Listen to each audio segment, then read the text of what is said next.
৬ বছর পর দরজায় কড়া নাড়ছে ঢাকা বিশ্ববিদ্যালয় শিক্ষার্থীদের বহুলকাঙ্ক্ষিত ডাকসু ও হল সংসদ নির্বাচন।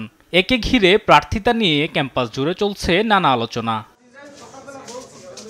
নতুন ৩টি পদ যোগ করে ডাকসুর মোট পদ এবার ২৮টি। এছাড়া প্রতিটি হলে ১৩টি সহ সব মিলিয়ে ৪১টি পদে নেতা নির্বাচনে এবার ভোটাধিকার প্রয়োগ করবেন ৩৯,৭৭৫ জন।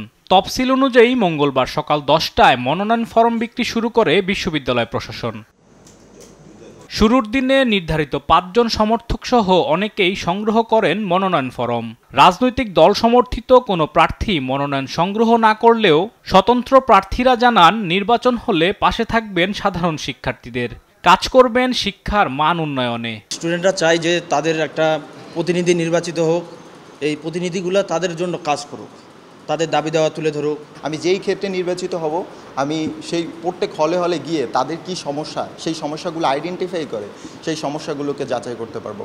ইনশাল্লাহ আমি যদি নির্বাচিত হতে পারি এবং যদি আমাকে সবাই সমর্থন দেন, তাহলে পরে আমার যে প্রত্যাশা বা যে আমার প্রতিশ্রুতি সেটা আমি বাস্তবায়ন করতে পারবো ইনশাল্লাহ। এদিকে নির্বাচন পেছানো নিয়ে কোনো শঙ্কা দেখছেন না চিফ রিটার্নিং অফিসার। বলেন, গণঅভ্যুত্থানের বিরুদ্ধে অবস্থান নেওয়া কেউ ভোটার তালিকায় থাকছে না। কমিশনের পক্ষ থেকে এখন পর্যন্ত কোনো ধরনের থ্রেট আমরা দেখছি না, কারণ আমরা ছাত্র সংগঠনগুলো প্লাস অংশীজন সবার সাথে আমাদের একাধিকবার মিটিং হয়েছে। আমরা সব মিটিং থেকে একটা জিনিস আমরা স্পষ্ট বার্তা পেয়েছি যে সবাই ইলেকশন চায়। মঙ্গলবার শুরু হওয়া মনোনয়ন ফরম বিতরণ চলবে আগামী 18 আগস্ট পর্যন্ত।